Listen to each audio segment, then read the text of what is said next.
যারা খেলা হবে বলেছিল, খেলা শুরু হওয়ার আগে তারা পালিয়েছে। পুরো দুনিয়া ব্যাপী আজকে লড়াই চলছে। সেই লড়াইয়ের ব্যাপারে কোরআনে কারিমে আল্লাহ তাআলা বলছেন, আল্লাযীনা আমানু ইউকাতিলুনা ফি সাবিলিল্লাহ ওয়াল্লাযীনা কাফারু ইউকাতিলুনা ফি সাবিলিত তাগুত। যারা ঈমানদার তারা সংগ্রাম করে আল্লাহর রাহে, আর যারা কাফের তারা সংগ্রাম করে তাগুতের পথে। এখনো পৃথিবীতে দুটি দল বিদ্যমান। একটি দল হচ্ছে হিজবুল্লাহ, আরেকটা হচ্ছে হিজবুশ শয়তান। একটি হচ্ছে আল্লাহর পক্ষের দল, আরেকটি হচ্ছে শয়তানের পক্ষের দল। আমরা কোন পক্ষের দল? মাঝামাঝি ইনিয়ে বিনিয়ে আমি এখানেও নাই সেখানে আছি, মাঝখানে আছি। একজন মুসলমানের পক্ষে সেটি বলার আর কোনো সুযোগ নেই।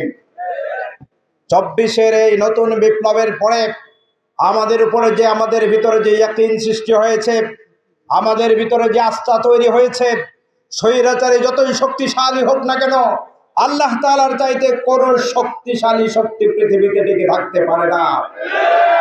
আমরা মনে করেছিলাম শেখ হাসিনা ফ্যাসিস্ট সরকার আমাদের এই আন্দোলনকে কবরের সাথে মিশিয়ে দিবে। আমরা মনে করেছিলাম আমাদের নেতৃবৃন্দদেরকে দুনিয়া থেকে নিঃশেষ করে দিয়ে বাংলাদেশে ইসলামী আন্দোলনের অগ্রযাত্রাকে থামিয়ে দিবে। কিন্তু কিছু সংখ্যক বিশ্বাসী মানুষ এই আস্থা এবং বিশ্বাস নিয়ে সামনের দিকে তিলে তিলে রক্ত ঘাম তাদের সময় শ্রম এবং অর্থবিত্ত দিয়ে চেষ্টা করেছিল, আর আল্লাহর উপর তাওয়াক্কুল করেছিল, যে কারণে সমস্ত ষড়যন্ত্র উৎখাত করে আল্লাহ তাআলা ফ্যাসিস্টকে বাংলাদেশ থেকে উৎখাত করেছে। সুতরাং এবার যে খেলা শুরু হয়েছে, এই খেলাতে ইসলামের পক্ষে, মানবতার পক্ষে, কল্যাণের পক্ষে, দেশের পক্ষে যারা কাজ করবে তারাই বিজয় হবে ইনশাআল্লাহ। সুতরাং আমাদের আর কোনো হীনমন্যতায় ভোগার কোনো সুযোগ নেই।